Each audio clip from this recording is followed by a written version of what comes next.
what is science? Thank you. Now, the reason I'm asking this is that you've regularly been saying this is a scientific argument, but we have academic institutions and professional institutions around the world coming out saying intelligent design is not science. Right. And I've heard that before, actually. Yeah. So there's something wrong here. We need some clarification about what is science. Well, this is where, by the way, I have a colleague here, Douglas Axe, who's a protein chemist and molecular biologist, and he directs our lab. My background is in the philosophy of science, and it is the discipline of philosophy of science that addresses these questions of the definition of science. It turns out defining science is a notoriously difficult thing to do. It's a semantic debate. It's a debate about definitions.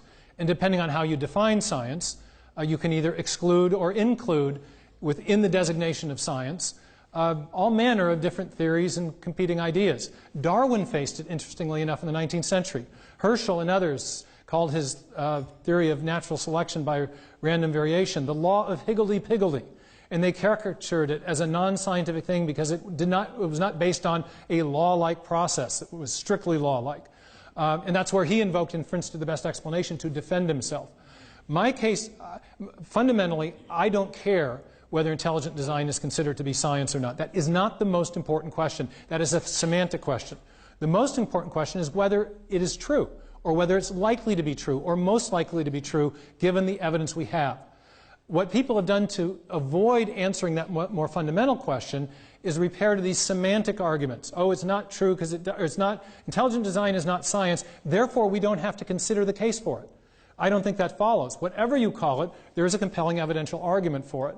But I also think that using very basic understandings, a very credible definition of science, typically people want to demarcate science from non-science by invoking an understanding of, by reference to method.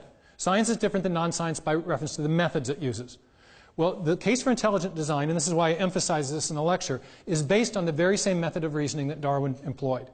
So if you want to argue that intelligent design is not science, then applying that same criterion, that same yardstick, you will have to exclude Darwinism from consideration as a scientific theory.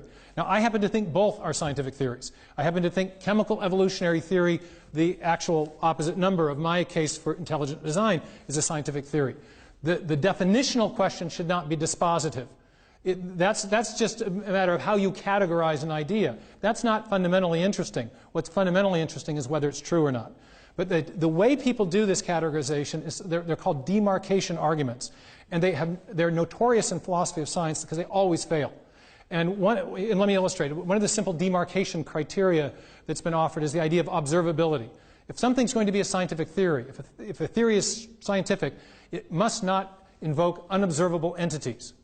Well, ask Professor Josephson in theoretical physics about whether there are unobservable entities that ought to be part of science. Or consider Darwinism. Darwinism invokes unobservable past events, transitional intermediate forms that are not observable, and yet or past mutational events, not observable. If you make observability, a strict criterion of a theory being scientific, we have to disqualify all kinds of theories that are considered scientific, including intelligent design. And so what I found is as you examine these demarcation criteria, what I found is that if you apply them very strictly, then not only intelligent design, but all competing evolutionary ideas are disqualified from consideration as science. If you apply them more realistically, taking into account the nature of the inquiry, that it's an historical scientific inquiry, then both intelligent design and competing evolutionary theories are properly considered to be scientific. So in short, I think the objection is a red herring, but if you take it seriously and let people define what they think science is, invariably it does not do the work of settling the debate, of discriminating between one approach and another. So the biggest example of this was the federal judge in the United States in the Dover trial who wanted to disqualify intelligent design. He said it wasn't science.